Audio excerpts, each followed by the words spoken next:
Hello students. आज हम बात करेंगे शेर शाह सूरी के बारे में। लास्ट वीडियो में हमने हुमायूं के बारे में पढ़ा।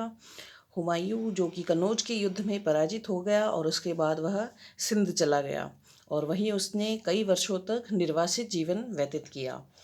तो जब हुमायूं यहाँ से चला गया तो पीछे भारत का जो शासन था या दिल्ली की जो सत्ता थी वह शेर शाह सूरी के केंद्र में थी, या यूं कहे कि दूसरी अफगान सत्ता की स्थापना हुई जो शेर शाह सूरी के द्वारा की गई, जिसका बचपन का नाम फरीद था और इसका जन्म 1486 ईस्वी में बजवाड़ा के होशियारपुर जिले में हुआ। यह जाति से पठान थे जो कि भारत में जन्मे थे। इनका शासनकाल 1540 से लेके 1545 ईस्वी के मध्य था।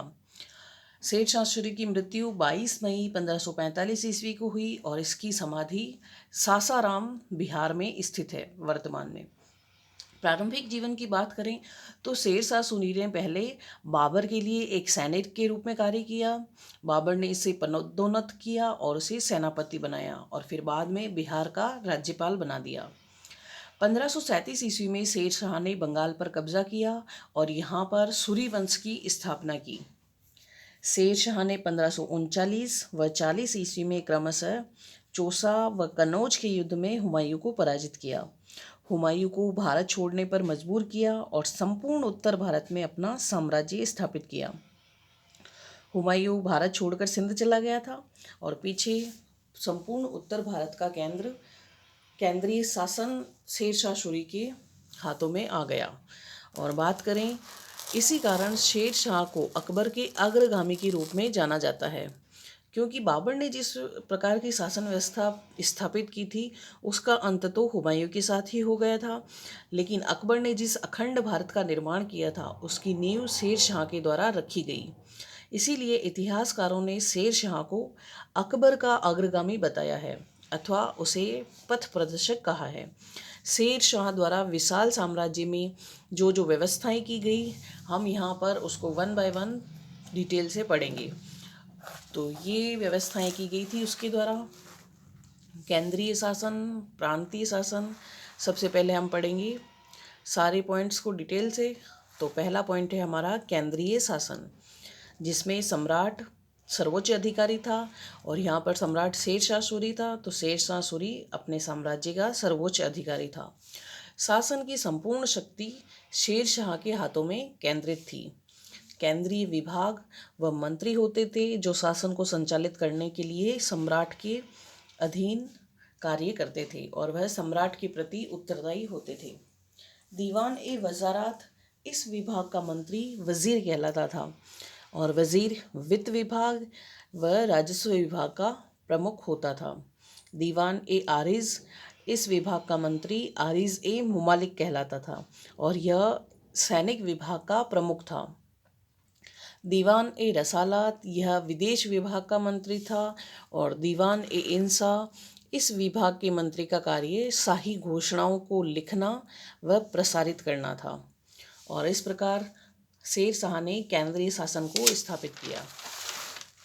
बात करें प्रांतीय प्रशासन की तो शेर शाह के शासन की सबसे छोटी इकाई सरकार थी और उसके साम्राज्य में सरकारें 66 प्रकार की थी। सरकारों के प्रबंध के लिए प्रमुख अधिकारी नियुक्त किए गए, जिसमें सिकदार, मुंसिफ, और सरकार को कई परगणों में बांटा गया। परगणों के प्रमुख अधिकारी को 4 भागों में बांटा गया: सिकदार, मुंसिफ, खजांची और लिपिक। ये 4 प्रकार के परगणों के अधिकारी होते थे और प्रत्येक परगणों को कई गांवों में विभाजित किया गया और प्रत्येक गांव की व्यवस्था के लिए वहाँ पर मुकद्दम, पटवारी व चौकीदार को नियुक्त किया गया जो गांव के प्रशासन का प्रबंध कार्य करते थे। और इस प्रकार शेर शाह ने अपने प्रांतीय प्रशासन को चलाने के लिए इन अधिकारियों की नियुक्ति की।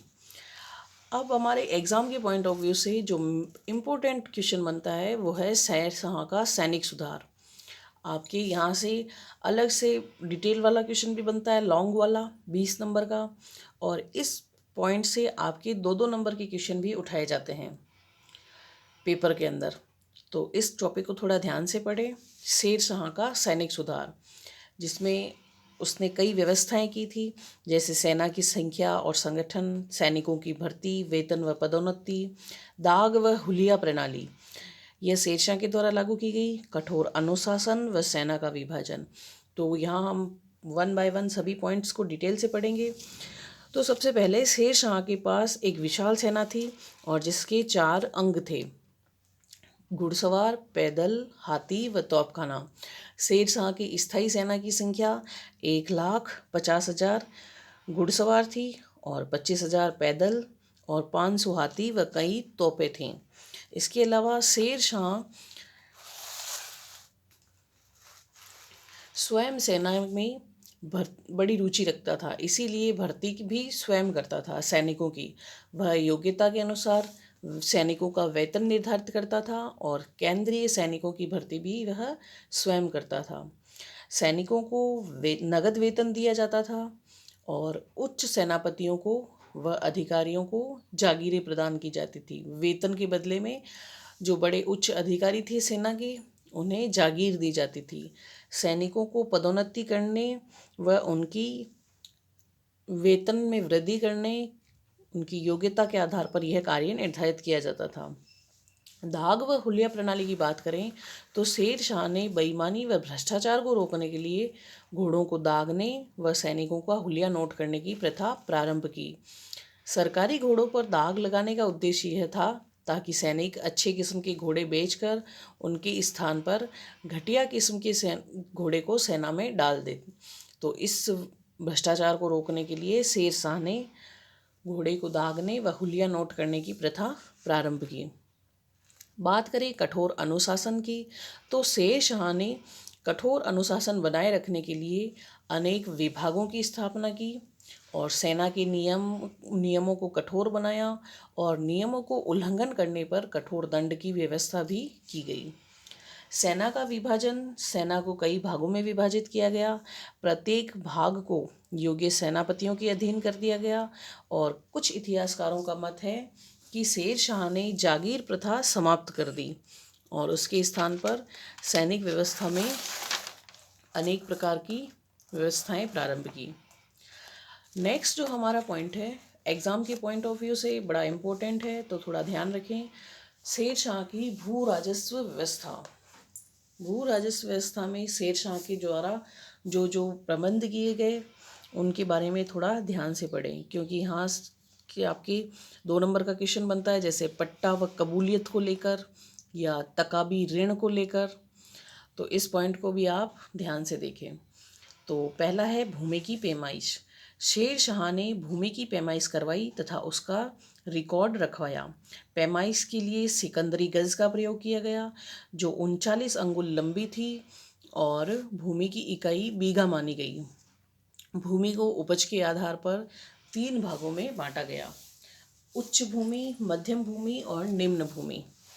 और इसके अलावा बात करें भूमि कर निर्धारण की प्रणालियों की, तो भूमि कर की जो प्रणालियां थी उन्हें 3 श्रेणियों को उपज के आधार पर निकाल कर भूमि की उपज प्रति बीघा निकाल ली जाती थी और उपज का 1/3 भाग भूमि कर के रूप में निर्धारित किया गया। किसानों को भूमि कर नकद या अनाज के रूप में देना पड़ता था और किसान चाहे तो नकद भी दे सकता और अनाज के रूप में भी दे सकता। यह निर्धारण करने के लिए वह स्वतंत्र था, परंतु शेर शाह नगद वेतन को ज़्यादा प्राथमिकता देता था। इसके बाद बात करें भूमि कर निर्धारित करने की प्रणालियों की, तो 3 प्रकार की प्रणालियाँ थी: जब्ती प्रणाली, नशक अथवा कनकूत प्रणाली और बटाई अथवा गला बख्शी प्रणाली। तो इस पहली प्रणाली के बारे में बात करेंगे, जब्ती प्रणाली। इस पद्धति के अनुसार सरकार तथा किसान के मध्य ठेका होता था और जिसमें प्रत्येक बीघा की दर कुछ वर्षों के लिए निर्धारित कर दी जाती थी। नशक अथवा कनकूत प्रणाली में इस प्रणाली के अनुसार किसान व सरकारी कर्मचारी फसल काटने से पहले उपज का अनुमान लगा लेते और अनुमान के आधार पर सरकार भूमि कर निर्धारित किया जाता था। बटाई तथा गल्ला बख्शी प्रणाली में पकी हुई फसल की 3 ढेरियां कर दी जाती थी और उनमें से एक ढेरी सरकार की व अन्य 2 ढेरियां किसान की होती थी। और मेन पॉइंट जो आपका है वह है पट्टा व कबूलियत। भूमि कर निर्धारित हो जाने पर किसानों को पट्टे दिए जाते थे और इन पट्टों में किसानों की भूमि का क्षेत्रफल, भूमि कर तथा भूमि की स्थिति का उल्लेख होता था। इस पट्टे के बदले में किसानों को कबूलियतनामा अथवा प्रमाण पत्र पर हस्ताक्षर करने पड़ते थे, अर्थात यह उसकी स्वीकृति का नमूना है जो कि पट्टे में वर्णित भूमि को भूमिगत रखने के लिए वह बाध्य होता था। और आगे ये पॉइंट थोड़ा बड़ा है तो हम इसको नेक्स्ट वीडियो में कंटिन्यू करेंगे। तब तक के लिए धन्यवाद।